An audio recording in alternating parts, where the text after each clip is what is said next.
Welcome to the Zen and Tech podcast. This time we delved into the subject of mind explorations using flickering lights and how the effects of these devices compare to those of psychedelics. We explore various approaches on how to achieve the same benefits using technologies in combination with holistic practices. Thank you for tuning in and enjoy.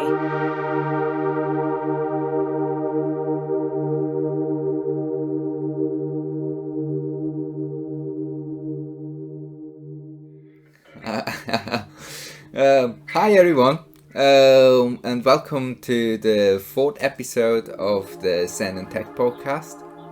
Today we look closer into light explorations and talk more about what people visiting our events usually can expect and what they experience and what they report back. We also look into the general psychedelic tourism, people traveling abroad and experience certain substances, and we have a closer look into how we can incorporate maybe that experience a lot of people seeking more into the Western world and into the experiences we offer here.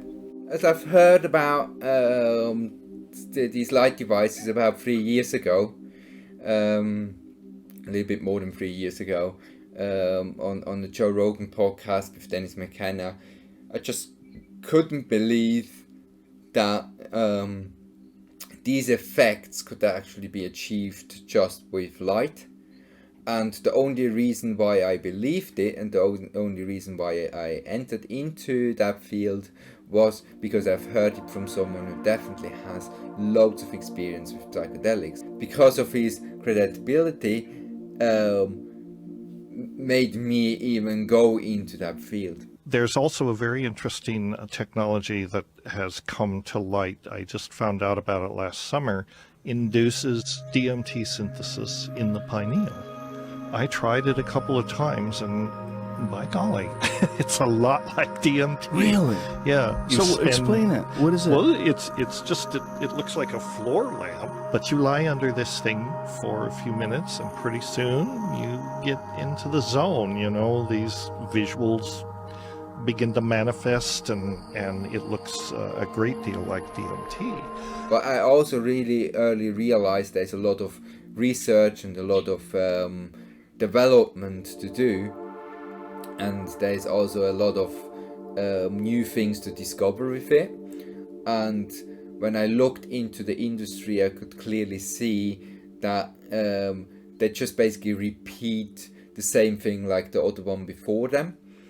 And I think with the first version of the LiberLight, the Liber Slim, we did more or less the same thing. We've seen how others doing it. We went a little bit our own path with it, and but after selling the Liber Slim for a little bit more than a year, we also realized there is a lot more development and a lot more invention we could do for the light device, and the Liber Magnify was a massive improvement over the Liber Slim. So the frequencies are a lot more exact. The Liber Magnify is capable of reproducing frequencies in a really exact manner. The LEDs are really capable of playing these frequencies and maintaining the correct color temperature. The whole overheating issue a lot of light devices have is completely resolved with the Liber Magnify.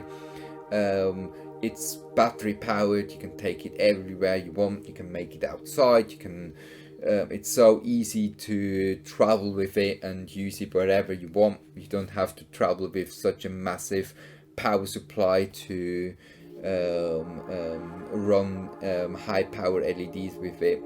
So I think the Liber Magnify brought the whole development to a point where I could say, hey, wow, that's a device you have in your hand like that, and it has the similar amount of punch like a 6 to £10,000 light machine, but for a fraction of the price. I mean, a light machine like that we're selling for £500, and but I also say there's still, every day when I use it and every day when I'm around my own product, I also see a lot more development to do, and we enter currently really the AI movement. And I think with incorporating machine learning, with using all the tools we have to hand, we can even go a next level beyond that.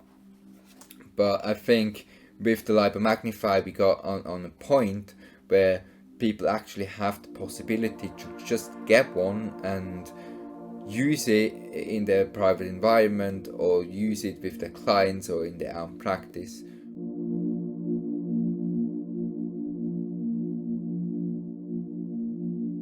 Yeah, I would start the podcast with just a little bit talking about the last event I had last Friday in Kenilworth.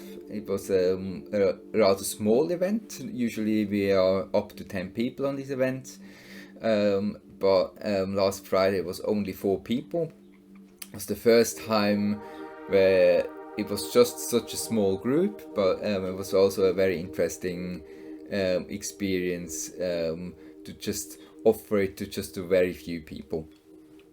And the stories people report back was just amazing. So the people reported really heavy psychedelic experiences back, with a lot of colors and visions of beings, and had a light channeling person on the event as well. She reported back that she could do some light channeling during the light experience, and encountered certain beings and could communicate to them. But not only that, we had also people who were way less experienced in with the light machines or in psychedelics in general, and they also reported really positive experiences back, where they had really vivid dreams where they barely could decide if it's an actual real thing happening or if it's a dream. They could also alter some dreams without a lot of experience in lucid dreaming and so on. So I found that a very interesting feedback in general. Another thing I was a little bit concerned about, because that space is in a greenhouse, so you have a lot of sunlight coming into that space, and I usually have a look that the space where we do the LIBO light experience is rather dark and dim. But because it was still day, it's summer, so it's later in the evening where the sun is still shining, it was a rather bright room. There was a little bit concerned that the experience is not intense enough because of the ambient light. But despite that, people had really astonishing experiences.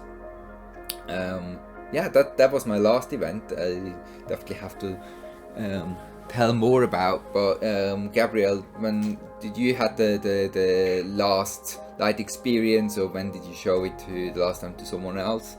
And what did you experience on that day? Yeah, Joel, it's great to be here again. Nice to do this once more. So it's funny you mentioned. So coming back to your question in a bit, the thing that I want to mention is that maybe you made the intensity of the lights a bit brighter because of the fact that it was a room full of light, right? Yeah, it definitely made it brighter, yeah. Yeah, so being a room filled with sunlight, you could actually adjust your settings to to facilitate the experience. So the general light experience was definitely bright, definitely compensated for the ambient light on the experience itself. But yeah, I think that definitely adds to it, but I just thought I really have to do that because if you don't have a good contrast between the brightest point of the light to the light is off, and then the lowest light point is the actual ambient light, I felt I had to compensate for that a little bit. Yeah, so it's funny you started with that, because when I had my last event, it was for a private type of venue. So when I started the event, of course we had a small introduction, we discussed what's about to happen, we discussed a bit about this light practice and the theory behind it, the different techniques you should try to engage in, of course deep breathing.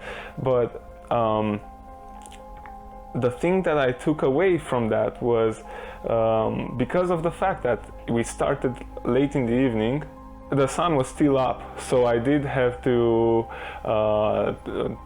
draw all the curtains down and make the room as dark as possible. But even then I had to start with the second or third light intensity. As soon as I adjusted the light intensity accordingly to the light in the room,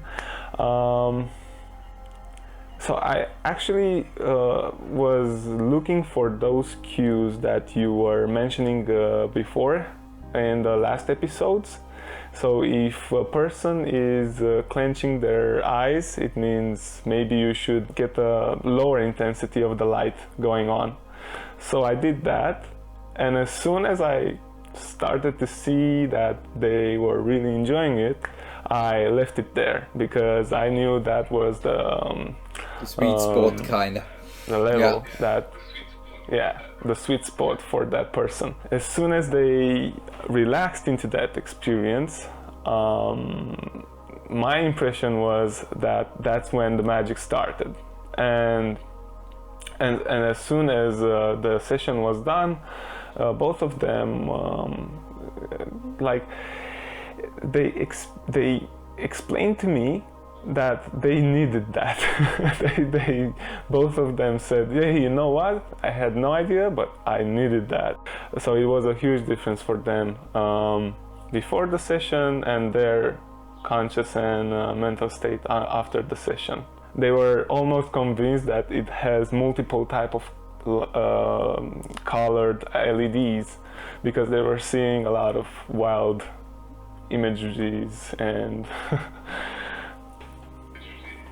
yeah, that's for a lot of people quite hard to grasp that it's only white light. I have a light here to just demonstrate what the light is actually doing. I think that a lot of people probably listen to first time to the podcast and they never really seen a LIBO light of what it actually is doing. That's LIBO light, that's the SE, and that's the normal Magnify. So they're basically identical, they just look a little bit different.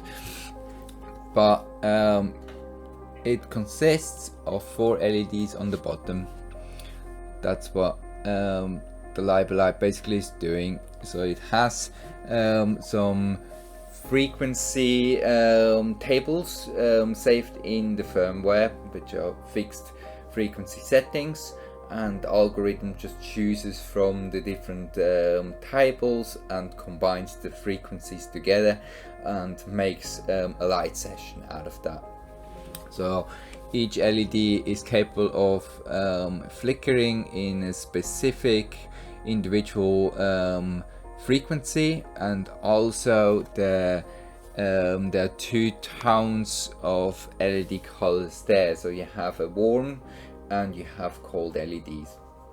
But in general, the light it emits it's white and light orange, I'd say.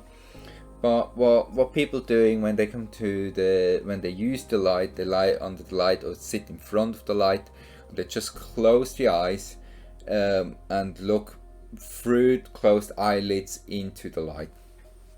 And what happens then is that your brain waves synchronize to the frequency of the light. Light is one of the most effective way to do brain entrainment, is that called, when you have an outer stimuli and your brain synchronizes to that outer stimuli. There are three stimuli. One is the physical, one is an audio, and one is an visual. And with the light we take use of the visual entrainment. And as your brain waves shift from a relaxed alpha into a lower beta up to gamma rays, and it shifts down back to alpha waves, so we go up and down with these brain waves. These brain waves are connected to different emotional states: relaxation, stress, focus, spirituality. And as we shift through these different brain waves, you have an effect going on called the hypnagogic state. And the hypnagogic state is the state when you just fall asleep. So when you beta waves fall into the alpha state and slow down. And what a lot of people report back when they fall asleep is that they see some colors and patterns occasionally, or have loose dream images. But when you naturally go asleep, the hypnagogic state usually lasts maybe for a minute, maybe 2 minutes max, and then you usually fall asleep, and the hypnagogic state is over. With the light, you can maintain the hypnagogic state for multiple minutes because you need to really fall asleep. And you can also always shift brain frequencies back out and in again. So people have the chance to experience different brain waves within 20 minutes multiple times, and can learn how it feels like being in a high beta, in a low beta, and shifting into an alpha. So that was basically the light is doing. And the people perceive the light very individually. So when I listen to feedback on my events, first I have to say I try to not talk too much about what people could expect before when I make my introduction on the events, because I want that people experience the light completely without any expectations. I don't want that people think, yeah, I'm supposed to see colors, or I'm supposed to see kaleidoscopic patterns, or I'm supposed to dream. I just want that everyone goes completely neutral into the light experience. And I think that's a little bit the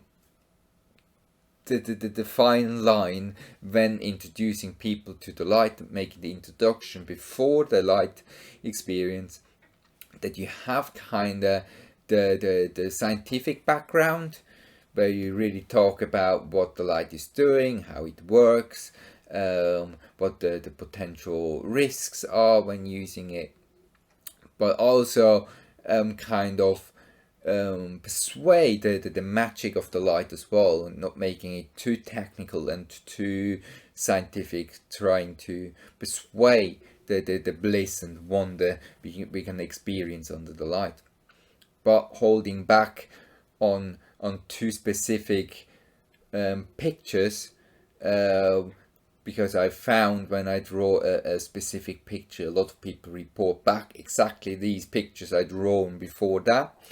And if I'm not doing any of that, then I have more people reporting more individual journeys back. So the feedback is a lot more interesting and diverse, instead of me planting any ideas in their head before we actually start the light experience. Yeah, but the feedback is usually always great. I mean, people have really profound experiences under the light, and I'm always a bit surprised, because we're making these events now nearly 1.5-2 years, and last year it was just an experiment, if that is something people are even interested in, and if people where people actually book the events. So we made on in 3 different spots here in the UK some events and tried it out as a playground. And this year we basically used all the experiences and all the feedback we had from last year and made the newer light experience model based on what we learned last year. But still, since day one, it's always a struggle to fill up the experiences. So we have, say, 12 or 15 tickets available, and it's always down to the last day where we try to fill up the experience. And then we have the light experience, and we have such great feedback and people saying things like you said, oh yeah, they really needed that, or they didn't expect an experience like that just from a little bit flashing lights, so to speak. So I think a lot of people just don't have really a proper idea what they can expect of the light, because we not really experience something similar somewhere else. We have maybe the effect when we drive along a motorway and the sun gets broken up through the trees or something like that. Then we have maybe that flashing effect for a few seconds, but really a prolonged light experience is not something we can really relate to. And it also admittedly looks a little bit odd when you have a group of people lying on the ground and everyone just has that light in front of them and they have a little bit illuminated face. It looks quite sci-fi, and a lot of people are a little bit... I think it looks amazing. It looks amazing. I think it looks awesome. I love it, but I think a lot of people look at that and think, it looks a little bit weird. Yeah. And because they don't have a point of reference, because everyone knows how gongs and other sound healing instruments, sacred instruments, kind of look while they are being operated. They kind of know how a yoga class looks like, but they don't have a point of reference. They don't have something to compare the light and sound experience to, and that's where we are trying to shed a bit more of a light on this type of. And I want to talk now a bit about how can you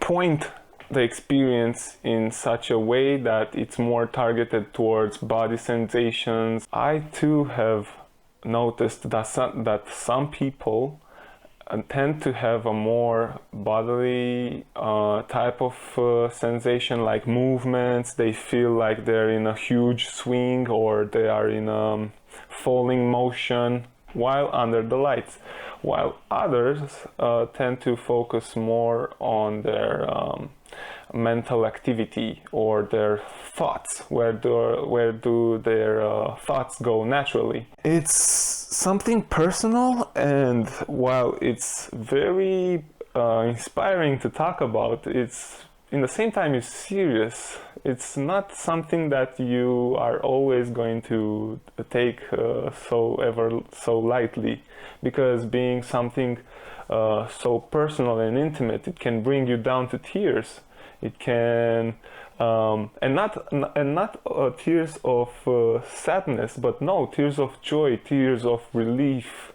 You can finally let go. I think it's more that you come in contact with your own emotions, and when someone reports back that they don't know, had a dream or visions of people they know, or people mean something to them, or maybe have even negative relations to that figure or to that person, that kind of confronts you with emotions. And these emotions are usually what people express. and it's I'd love to make more interviews with people after the light experience where they explain their experience in front of the camera.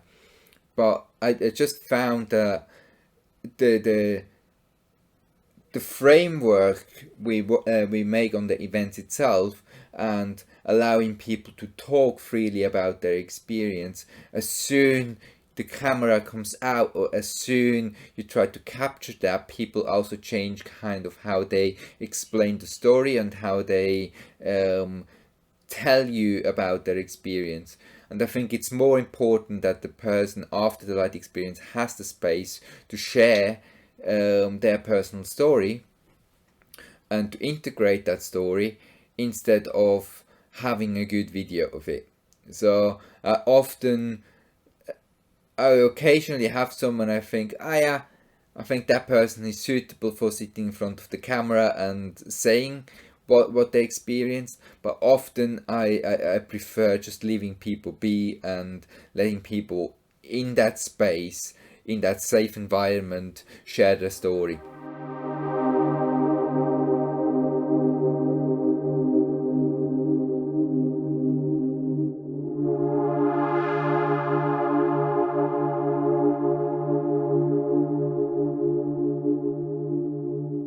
But what I found really interesting is when women report back their bodily sensations they had under the light, they usually differ quite much to what men report. And I found that women perceive the bodily sensations under the light often a lot more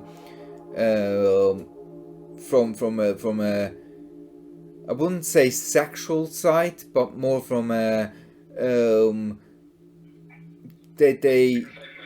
excitement. So I have often in an event setting people reporting back, or women reporting back, that they had kind of an orgasm-like state under the light, where the whole body is tickling, the whole body feels very excited and empowered in that moment.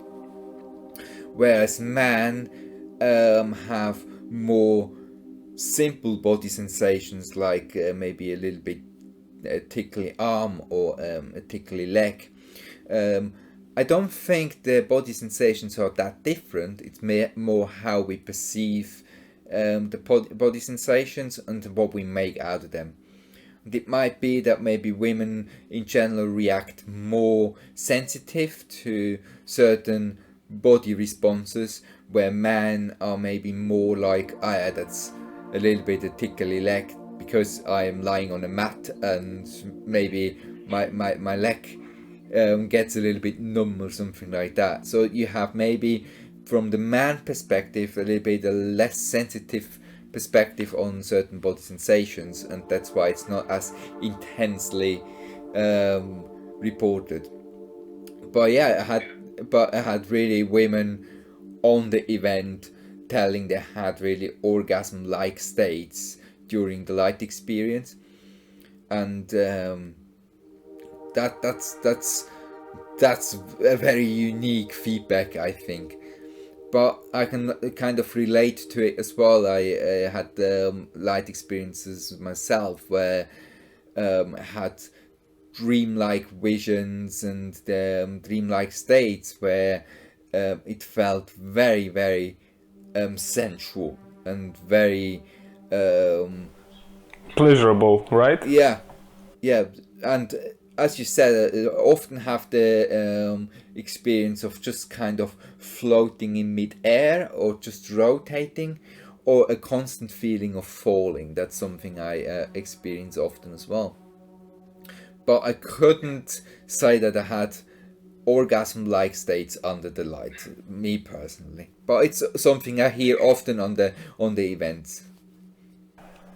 For me, what usually goes on, and I really enjoy while having a light experience, is the moment that the breakthrough happens, if you may.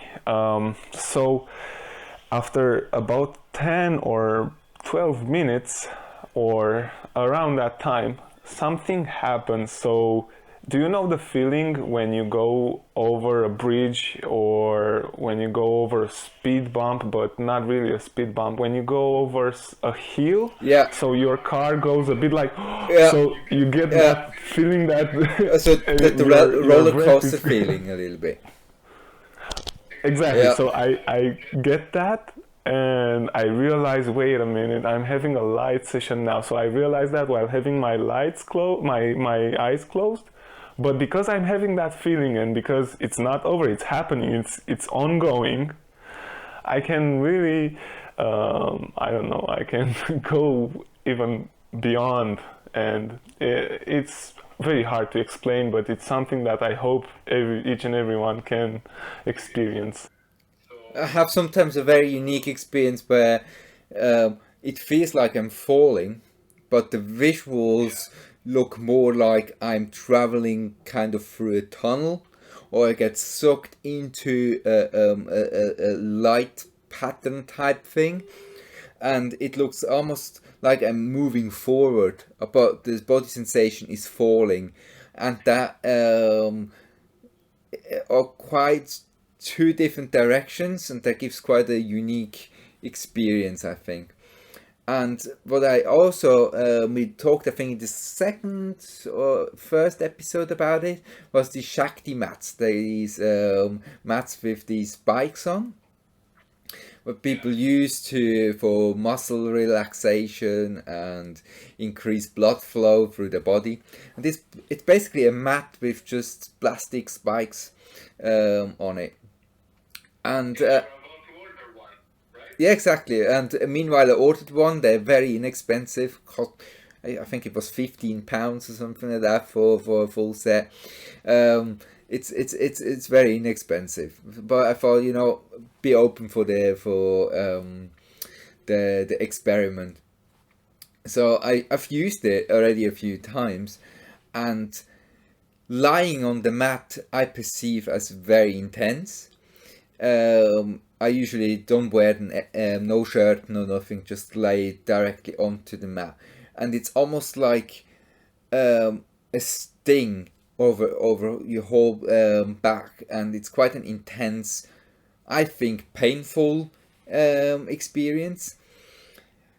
But after 5 minutes or so, the pain kind of goes back, and it moves on different parts of your back, up your neck, down in your lower back, and it just moves around. So combine that with the light, I found it very interesting. When I reached that light high you said, then the pain kind of disappears. It completely goes. And I found it a very intense feeling to just basically be under that pain, and having that pain moving around your body, feeling a heat, feeling cold, feeling, oh, now it's very pointy here, to the moment where it just goes and it releases, and then you are in that really, really big light high, and then return back. It doesn't hold on for forever, and then you return back where you maybe start feeling a little bit warmth again between your shoulders, or a little bit more a pointy sensation in your lower back. So it's always there, but every time when you reach that high, it's so much more intense, and it releases everything. And that's something I really, really, really enjoy on it. It's definitely not an experience I would do multiple times a week, but the few times I've tried it, I found it a very, very unique and cool combination, the light with the Shakti mat. For a £15 product, it's really great. Yeah, you really should try it. Even if you're not liking it, you're not losing a lot of money. It's just a very cool experiment, I think. Do you want to share a bit about that technique you mentioned me once, where you can experience the light by light, while having your eyes open and floating in your bathtub? Yeah, so in general, I don't advise using the light when you have your eyes open, so you're not looking directly into the light. Even though the light by light emits not that much light like other products, it's still a very bright light and a very effective light. But what you can do is you can turn the light around and having it shining on a white surface, for example on the white ceiling or on white curtains or something like that. And then instead of having your eyes closed and looking directly into the light, you lie with open eyes there and look at the light cone the light by light emits onto the ceiling. And the visuals are very similar, but what makes the sensation a little bit different compared when you have the light shining directly in your face, it's more it feels more integrated into the into reality. So you're not flowing away into space like when you have it directly in your face. It's more like incorporated into the reality you're currently in, and you kind of observe the light in a very similar way. You just observe it through open eyes, projected onto a white surface. But also, I mentioned that in another podcast as well. You can place the light next to a bathtub and have the light shining into the bathtub.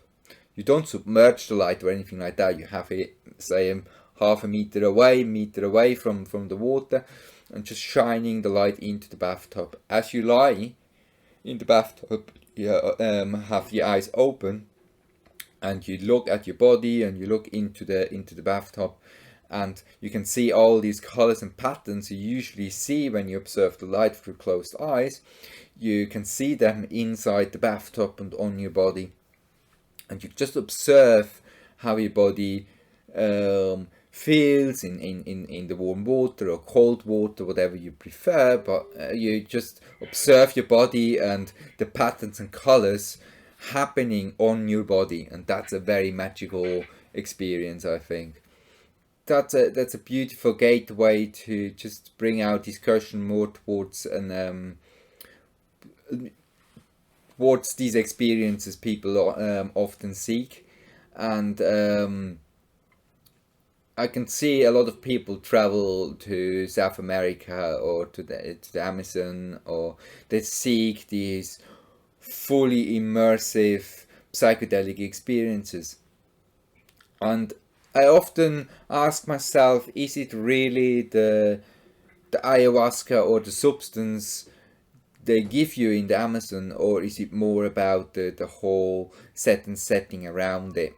And I think because you can, there are definitely offerings in the Western world where you can experience these substances as well. So I have to come to conclusion that a lot of people going to the Amazon is not really looking for the ayahuasca itself. They look for the whole experience around it, being maybe in a foreign country, having maybe the shaman around it, having these smells and sounds, and maybe the ambient temperature, moisture, and all that.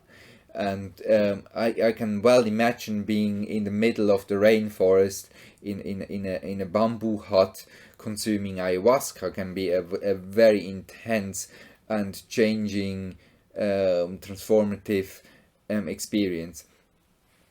What I also see is that a lot of events here in the Western world are very surface driven. So you kind of rent a room, invite people into the room, they drive by car, they come from their used environment, and you kind of have maybe 2 hours or 3 hours to just bring people into that different mindset.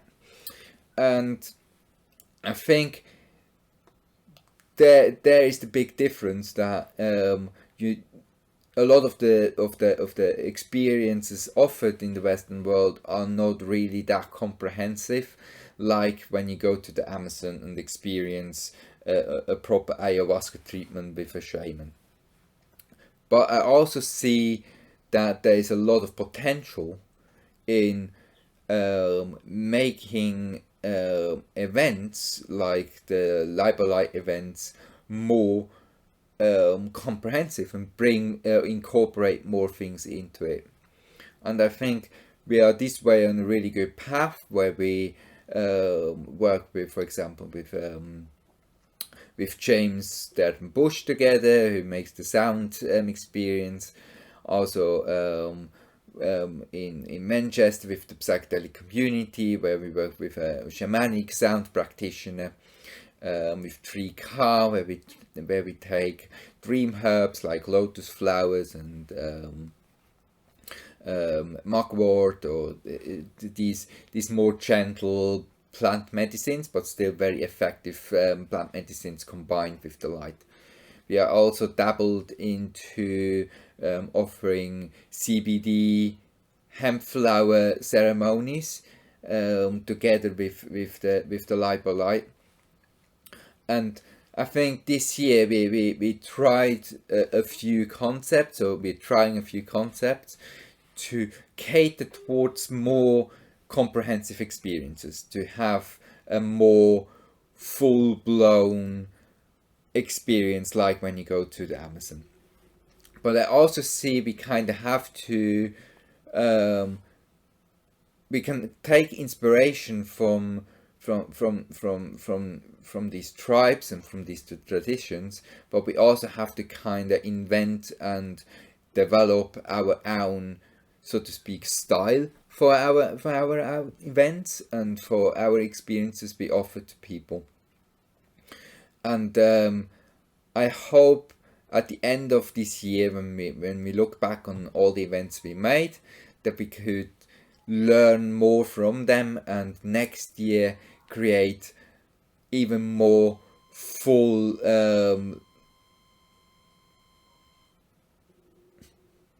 we can even create even more full immersive experiences with sound, vibration, smell, and of course the light. I think that's something I really strive towards. I think one side is someone buying a light for themselves and going into their personal practice with the light, and there's also a complete different type of group who are very interested in experience the light with other people, being in a group setting, having the emotional support and the emotional space to experience these things. And I think a lot of people traveling to the Amazon and having these psychedelic experiences, seeking exactly that full comprehensive psychedelic experience with everything around it. And I think light experience events should in the future go more towards that.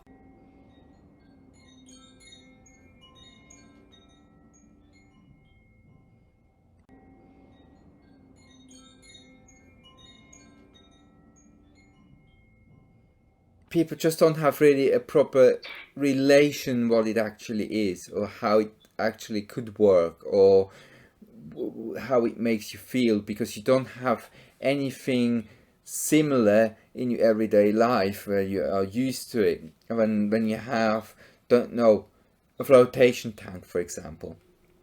A flotation tank, people report also very vivid experiences back out of a flotation tank. And I don't think the flotation tank is a better or worse way to experience this thing. It's also a tool in itself. But when you say flotation tank and someone asks you, what is a flotation tank? It's basically an enclosed bathtub with with a lot of water, with a high amount of salt in there, which makes you weightless, and you remove any sensory within that tank. So people go into these psychedelic states because they start recreating their own reality within these environments. But when you say things like that, people immediately have kind of an emotional response, because people know how it feels being in a bathtub. People know how it feels swimming or coming in contact with water. People know how it feels being in a dark space, or having a really quiet environment. So people automatically get kind of an emotional response to these things. That makes them a lot more popular, because a lot of people immediately can kind of relate to it. So if you have an event popping up on your Instagram advertising to you something, you already have a positive emotional response to it, you also react more positive to it. If something is advertised or shown to you, you never experienced or you never seen before, and you just see a group of people lying in a room on the ground and having that bright light flickering in their face, the people scroll through Instagram and think, what is that? So you attract attention with it, but because people not really have a similar experience in their everyday life, it's hard for them really to grasp what it could offer. Yeah, and I just thought about this. It's not even the correct approach maybe to compare it with a flotation tank, because so I went to a flotation venue, and they had those flotation tanks over there, and you closed the door, you had your own room, you went under, so you had to trust the salts that are going to keep you afloat, and the water was your body temperature. So soon enough you felt like you were weightless, but in order to get those benefits that Joe Rogan keeps talking about, I guess you gotta do it for a few hours, maybe the whole night, because that hour that I have rented the space for, it wasn't enough. It wasn't enough, and I could still hear the sounds of the city, because I live in the capital, and we have the subway maybe going, running beneath the building that the floating tanks were in, but it made me wonder, how would the floating and the light experience go hand in hand? Because I know some venues approached it already, so they combined it already. I want to try at some point, who knows. But so sensory deprivation is kind of the other end of the spectrum from brainwave entrainment, maybe, because brainwave entrainment entrains your brain with sensory input. Your mind follows all the lights and the sound signals, the light signals, and soon enough it creates its own imageries. But that's on the other end of the spectrum, the sensory deprivation tank, and it's very expensive to maintain and to get one for yourself, but they are popular. I definitely think the light experience is easier to get these really strong altered states of consciousness compared to the flotation tank, simply based on, it's almost like meditation. A lot of people report back when they do meditation, they have these heightened states of consciousness. But many people who meditate struggle to get there. And I think it's a lot of work to get there. And also when people speak about lucid dreaming or being in different dream states, also that needs a lot of training and needs a lot of time to master the craft.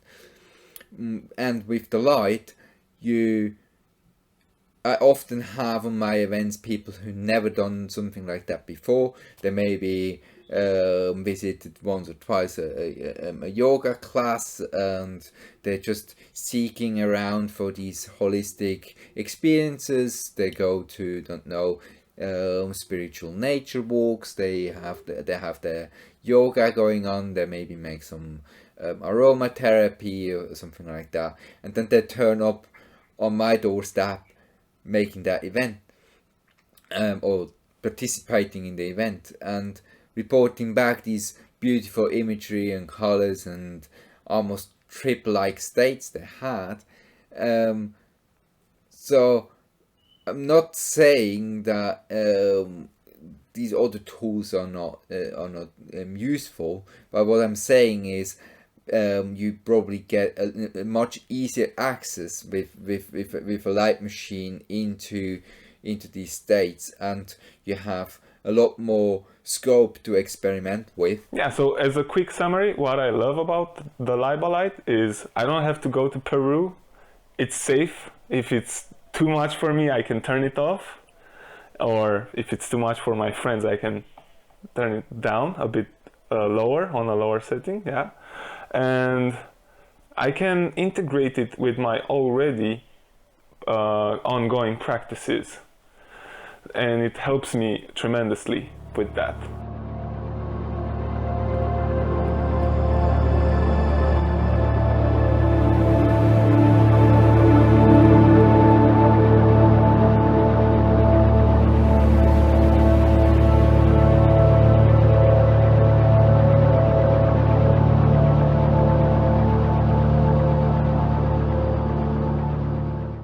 I think it's really down to the environment and not really down to the substance.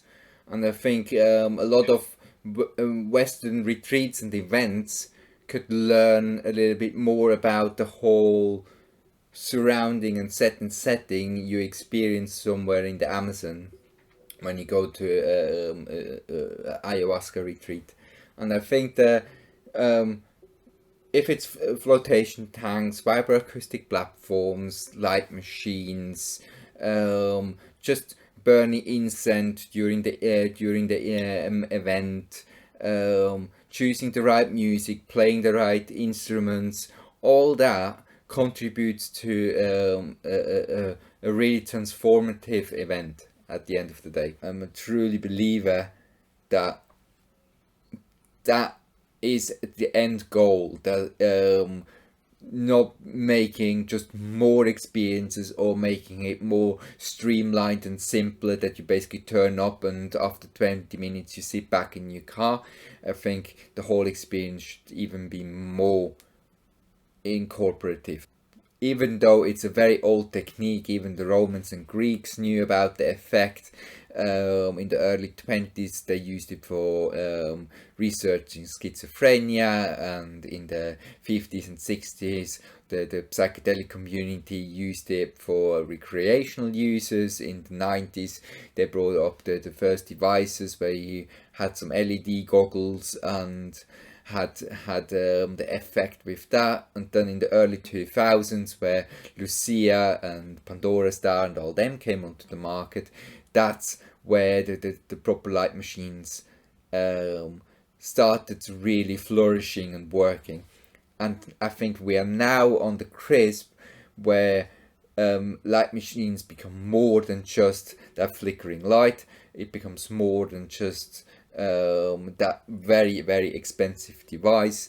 It's just unattainable. It's just something very wacky and weird, to a point where it feels more, oh yeah, I could go to an event and try it out. Or yeah, I could buy a light for myself and enter more into my personal practice with it.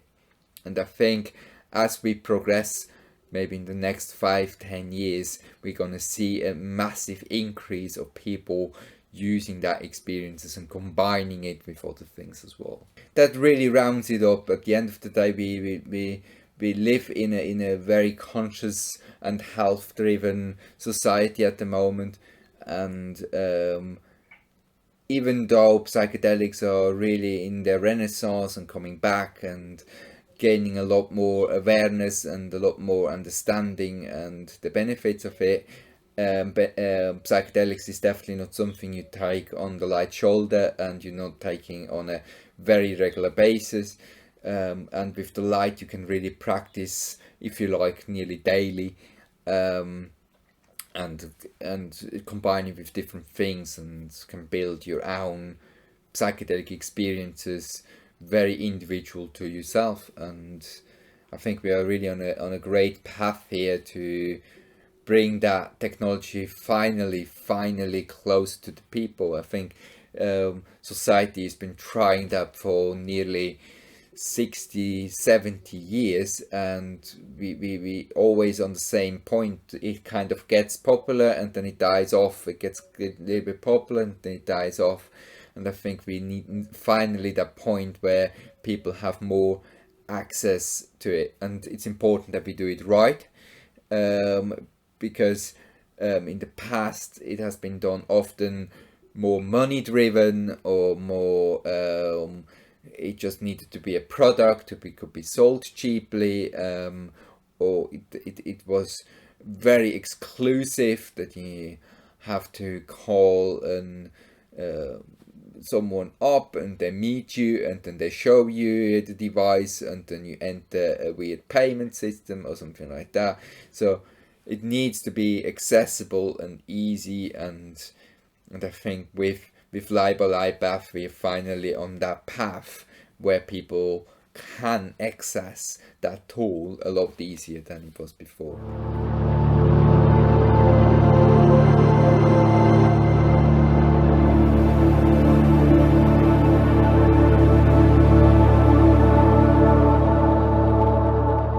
For me, it's really every time discovering the light in a new way, and not one light experience will be the same, even though maybe the program is similar or we're playing the same frequencies, but really depending on your state of mind beforehand and how you set everything up around it.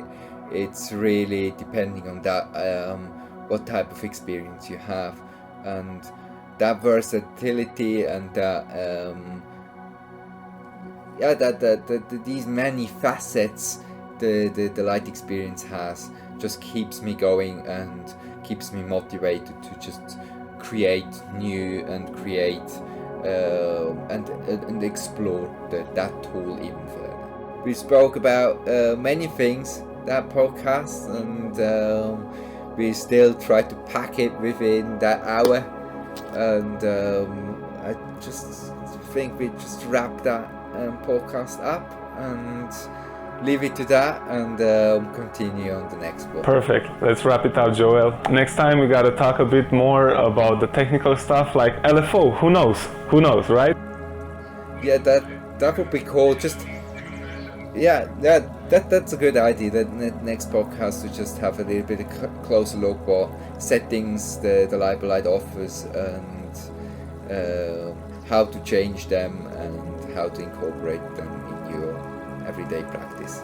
Thank you for tuning in, guys. Yeah, that's thank you for watching, and see you in the next one.